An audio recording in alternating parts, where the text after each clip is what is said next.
Hello folks, the Y Guy here again. Welcome to my home on this very beautiful spring, I'm going to call it a spring morning because it's been so cold these past few days, rather than a summer morning. Who knows? Consider giving me one of these right away while we're thinking about it, okay? Give me a like on this video.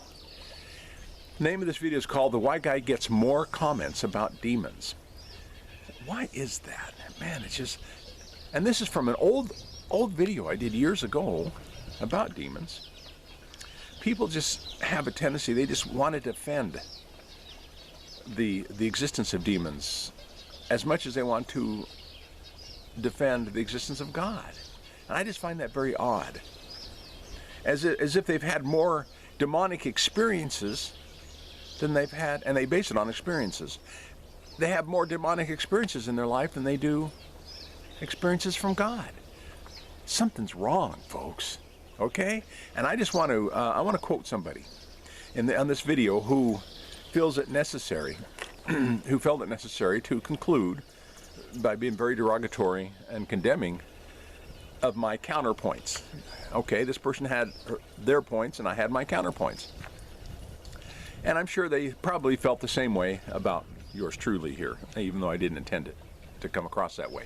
But before I quote this person, let me lay a foundation by saying that over and over and over again, the ancient captured Jews were instructed to not embrace, and that key word is not embrace, okay, the basically beliefs and practices of that region, the Mesopotamia, the civilizations who captured them, particularly Assyria and Babylon.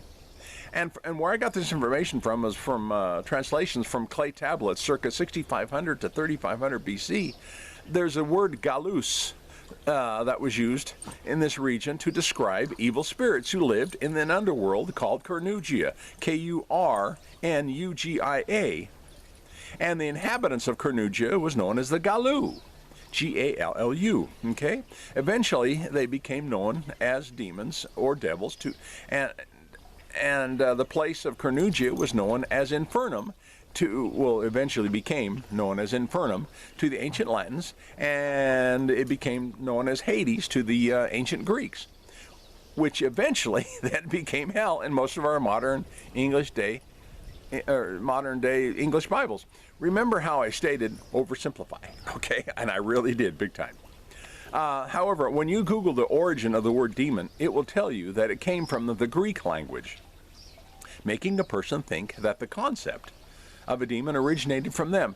And with that, I'm going to say hardly, and the reason why is because the Greek Empire was established around 800 BC, whereas ancient Mesopotamia was closer to 6500 BC. Okay? So, who were the first to invent a devil, demons, and hell, so to speak? Then put these beliefs into script, in this case on clay tablets? Are you getting where I'm coming from? With that said, someone commented on my YouTube channel, quote, "Some get hung up on terms and words like demons, unclean spirits, and evil spirits." This person most certainly did. Demons mean intelligent. Remember that. But not little gods or angels. They are intelligent persons without a body, close quote. Now, she continued, but let me stop here. Demons mean intelligent? Let's see kind of how that plays out and where this person might have got that idea from. Merriam-Webster's definition of demon, one, an evil spirit, angels, which she said it didn't mean that, or demons, a source of agent of evil, harm, distress, or ruin, as in, they describe it as demons of drug and alcohol addiction, confronting the demons of his childhood, so to speak. They're using that for an example.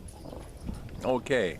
The second definition is something like an attendant power or spirit, and they use the word genius in there, and I just found that odd.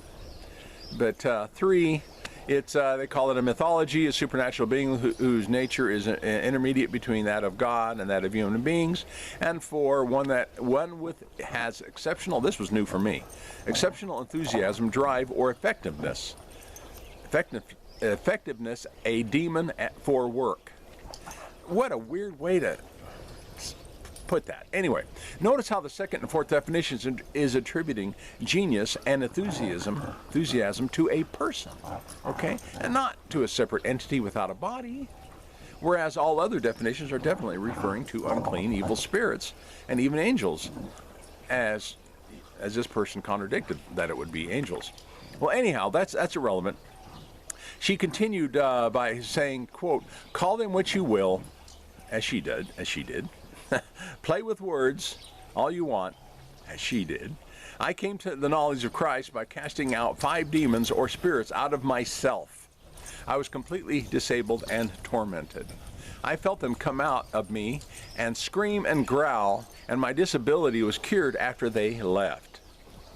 I have received the Holy Spirit and have been in love with God ever since. You can argue words in a book all you want, but you can't make my personal experience not have happened or dismiss all the 1,000+ testimonies describing similar events. Is it in the realm of possibility that you don't know and haven't experienced everything? I have noticed all the universal salvation folks seem cocky, smug, and a little angry. I wonder what happens. They come to the truth, and the humility and meekness goes right out the window, and they condemn the condemners, still condemning just like the hell believers."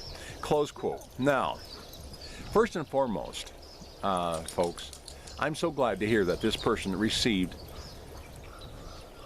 what they consider the Holy Spirit and are in love with God. Most definitely. All right? You know, over 40 years ago, I too have received His Spirit, and I now might add, not knowing He was already in me all along, okay, and was always present. But unlike this person, I'm still learning how to be in love with God. Haven't quite arrived there yet, all right? For most of those 40 years, I was a demon chaser who cast demons out of homes, cars, and people, okay? So I understand this concept, I really do, until I learned from the Spirit of God that I had the faith, as in the power and belief, to conjure up what I thought were demonic activities. Or I had an overactive imagination as well. At least I'm willing to admit that, all right? So I don't base my argument on words in a book alone, but on my personal experience while listening to the Holy Spirit. And I don't dismiss this person's experience, okay? Nor the thousands of testimonies either, but I now consider those experiences as something entirely different than how I used to believe, if that makes sense, okay? So hypocritically, why do these kind of folks dismiss the thousands of testimonies of people who stopped believing in demons, resulting in them no longer experiencing supposed demonic attacks anymore? Those are easily dismissed, aren't they, and ignored? So that's quite telling. Anyway, those people who no longer experience those kind of things, they realize, like I have, that we were the cause of such attacks. If the unbiased faith of a mustard seed, something as small as a mustard seed, can cast a mountain into the sea, it most certainly can conjure up what some think are demons. All right? Are you following me? Jesus said that out of the hearts and minds of men come evil thoughts and actions, and not out of the desires of demons. And yet it's always blamed on demons. You see, someone's lying, either doctrines of men or Jesus. It has to be boiled down to that. Also, it's assumed that I have not had every experience, so it's my turn. Neither has any of those making that accusation. Okay? They haven't experienced everything either, as in having their eyes open to other possibilities other than what they personally experienced. And that's what I'm trying to share on this video, okay? Just other possibilities. Then this person hypocritically then appeared pretty cocky, smug, and angry by lumping all universal salvation folks into one basket as being cocky, smug, and a little angry.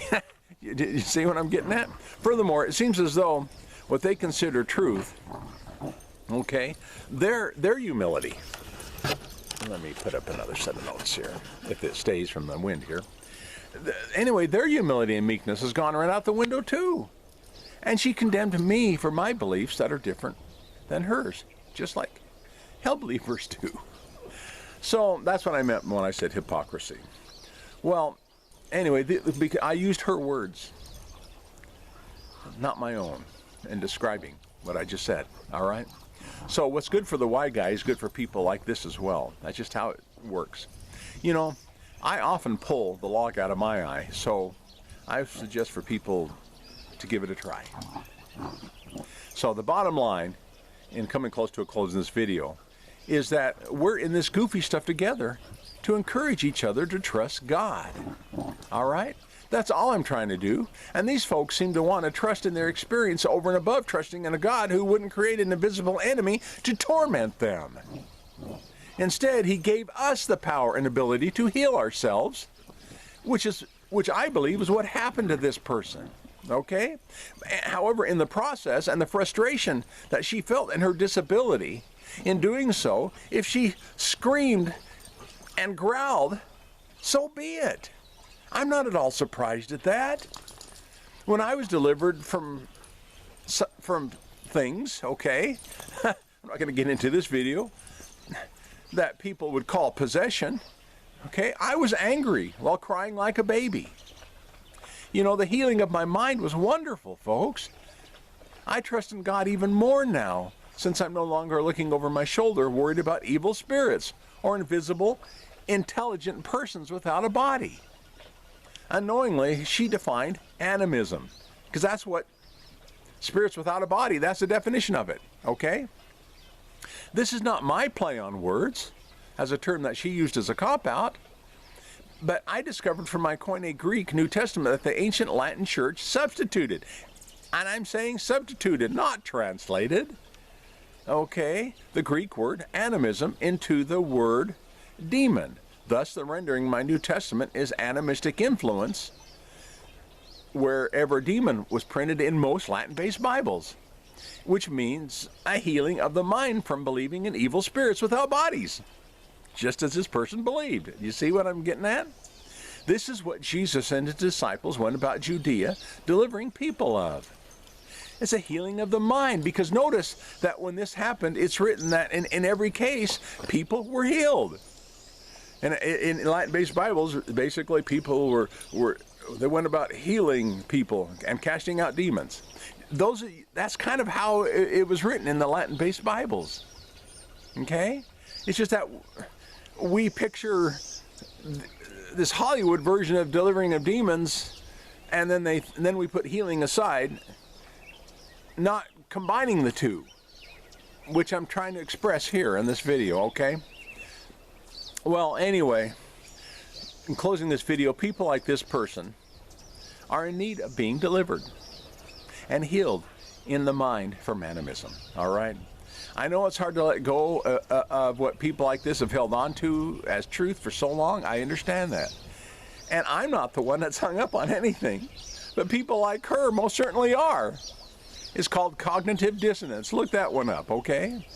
You as my viewer have now been exposed of a way to experience even more freedom and peace with God, okay? For those of you who believe as this lady does, all right?